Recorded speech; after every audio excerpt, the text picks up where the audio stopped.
जी बेटा, कौन रीड करेंगे exercise 5? Okay, Abdul Hannan. Yes बेटा, read. Read the text and find the following information. Write down these things in your notebook. After you have completed, discuss your answers with your partners. जी बेटा, after you have completed discuss your answers with your partner. So now read the first point. What is the first point? Two things done at the time of course as mentioned in the text. Yes, wait now, wait. See, two things यानी दो चीजें. Two things done at the time of course as mentioned in your text. अब हमने ये पढ़ा था कि there are many activities that take place when all the people gather at the time of course. Now, what are those activities? You just have to mention two activities. कोई सिर्फ दो बतानी है. What are those two activities? और इसके बारे में कहाँ लिखा हुआ है, किस पैराग्राफ में? Try to see what are the different activities that happen over there. What activities take place? क्या होता है उर्स के टाइम पर?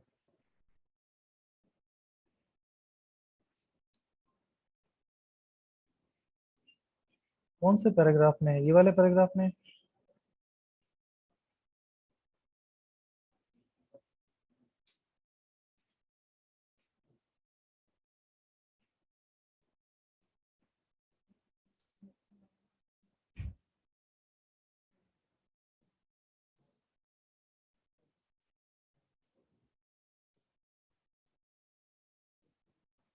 क्या दो चीजें होती हैं बेटा?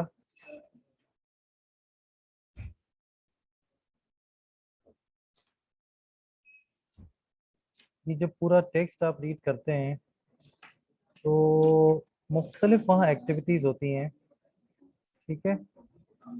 कोर्स पर लोग क्या करते हैं, ये देखें यहाँ पर भी ये बात थोड़ी सी कोर्स की आगे भी लिखी हुई है, और ये फर्स्ट पैराग्राफ को अगर आप रीड करें ये वाले, so you can tell me by reading this paragraph.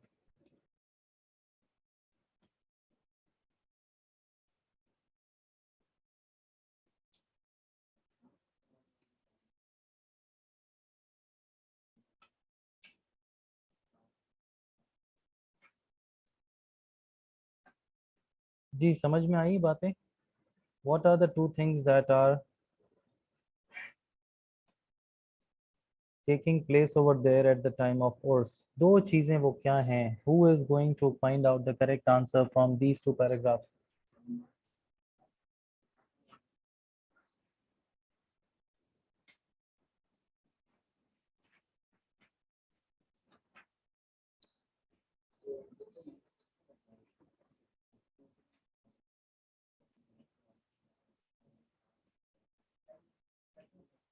Abdul Hannan, can you find out? ये देखो सेकंड पैराग्राफ में अगर आप देखो तो just need to write it down.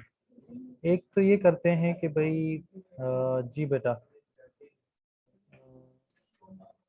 Ji give the answer. So here thousands of people gather and listen to the same song sung on the temple. सही बुरा. Second paragraph की दूसरी लाइन. एग्जैक्टली एक तो ये है कि वो सेंट के जो सॉन्ग्स हैं या उनके जो तराने उन्होंने लिखे हैं वो लोग पढ़ते हैं, उनकी जो पोइट्री है, ठीक है? तो आप ये लिख सकते हैं कि people gather and listen to the same songs. Okay, एक चीज ये हो गई. दूसरा काम क्या करते हैं?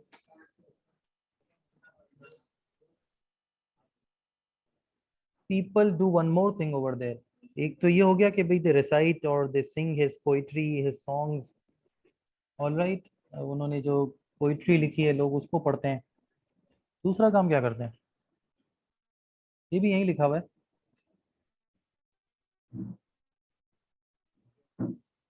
देखो, many learned man read papers, read papers.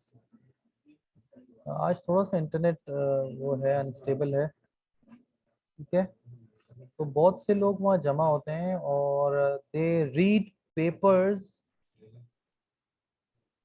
that tell about Latif's यानी Shah Abdul Latif's life and his poetry. उनके बारे में जो मालूमात है लोग वो भी पढ़ते हैं.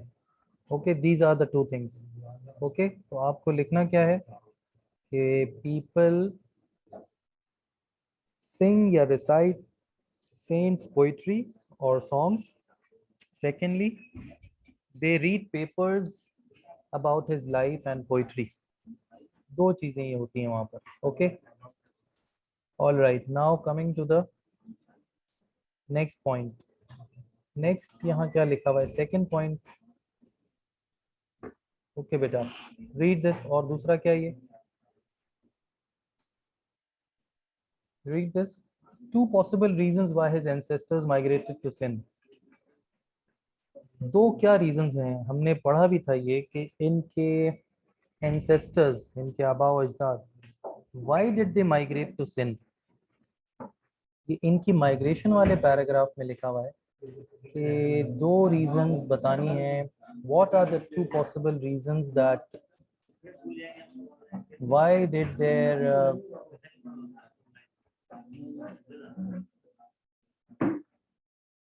ancestors migrate to Sindh. ये देखिए यहाँ लिखा हुआ है दो रीजन. एक तो ये हो सकती हैं कि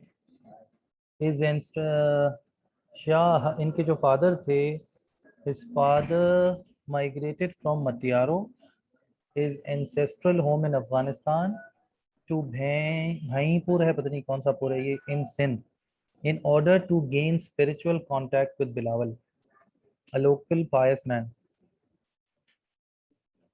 एक तो ये है कि भाई ये यहाँ स्पिरिचुअल कांटेक्ट के लिए आए थे, इस्लाही ताल्लुक के लिए आए थे, अपनी इस्लाह करवाने के लिए आए थे, दीनी इनको फ़ायदा हासिल हो.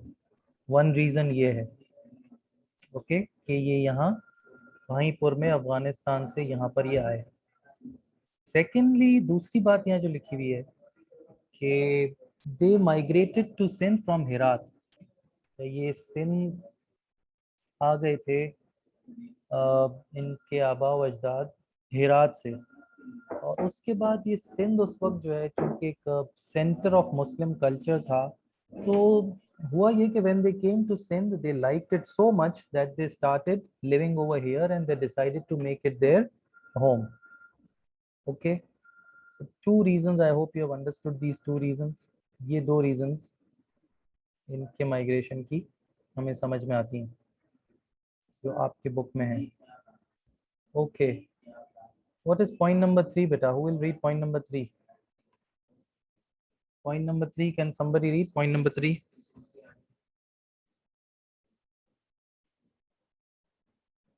ये बहुत इजी है, मेरे ख्याल में टेक्स्ट बुक देखने की भी जरूरत नहीं है, आपको वैसे ही याद होगा.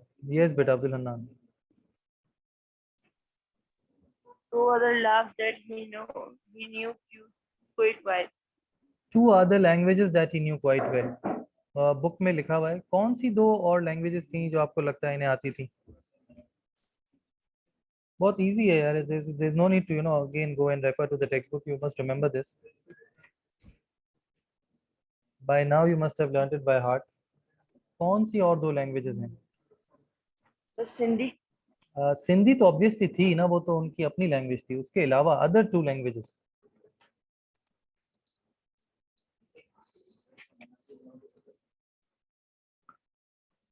To other languages other than Sindhi. कौन सी ऐसी दो लैंग्वेजेस थी जो हमें पोइट्री से आइडिया होता है कि ये वो भी जानते थे? Two other languages that he knew quite well.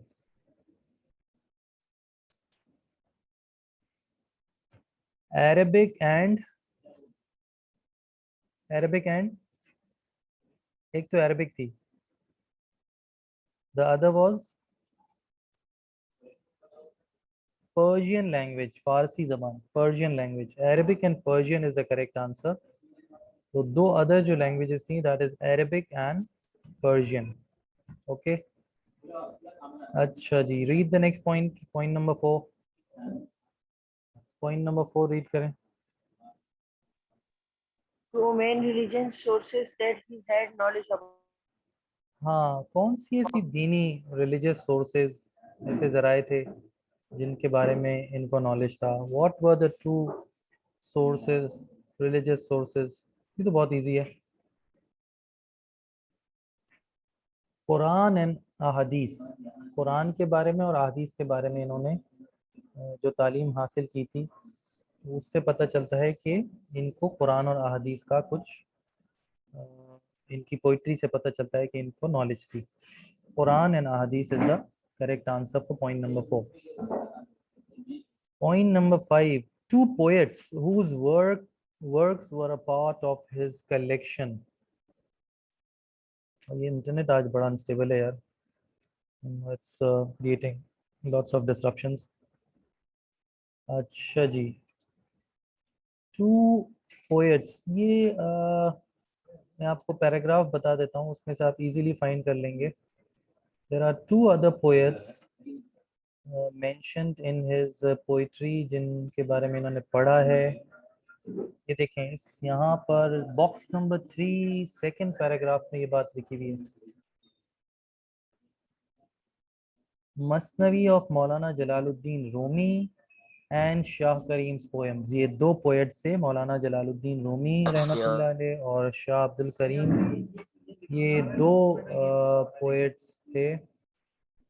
ठीक है, तो you have to write these two names. ये इनका आंसर है. ठीक है बेटा, ये आंसर्स पूरे लिखें. इसको ये पूरी एक्टिविटी आपको करनी है रजिस्टर में.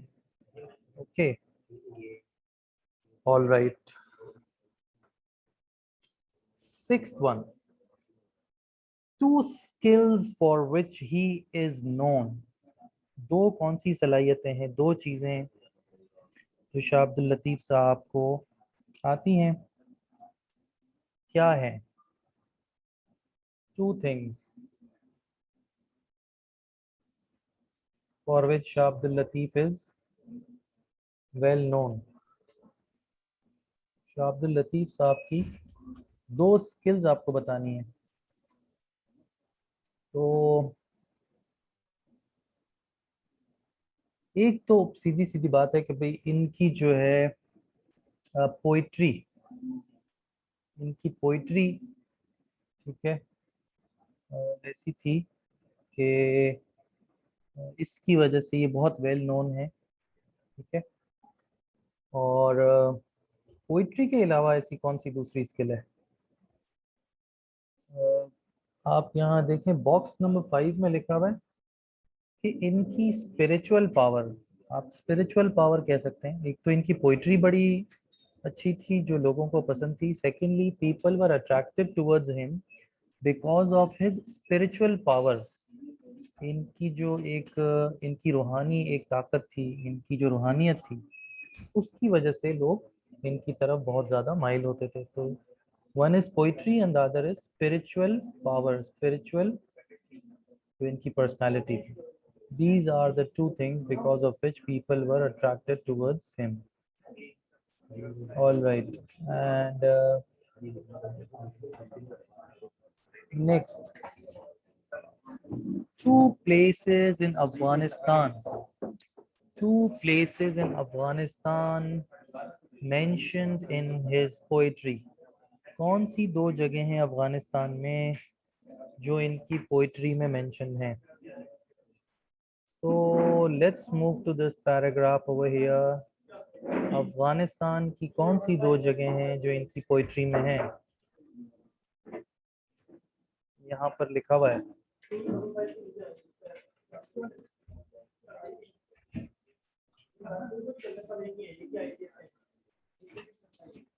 ये लिखा हुआ है यहाँ, some wander to Rome to Kabul and Kandahar.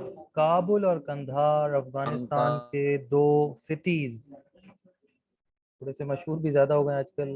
तो ये दो सिटीज़ जिनका तस्करा मिलता है इनकी पोइट्री में. देखें, एक एक्सट्रैक्ट में यहाँ लिखा हुआ भी है, सुर सरंग का ये एक्सट्रैक्ट है, काबुल एंड कंधार.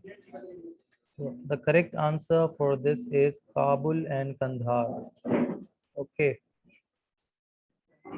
तो ये हो गया पॉइंट नंबर 7 का answer, Kabul and Kandahar. Two places in India mentioned in his poetry. India की दो प्लेसेस जो इनकी पोइट्री में है. जी, ये भी यहीं पर लिखा हुआ है, इंडिया की दो प्लेसेस. इंडिया में जो दो जगह हैं इनकी पोइट्री में मिलता है जिनका तस्करा. Which are those two places of India? ये भी यहीं पर लिखा हुआ है, काबुल एंड कंधार के बाद. दिल्ली एंड दक्कन.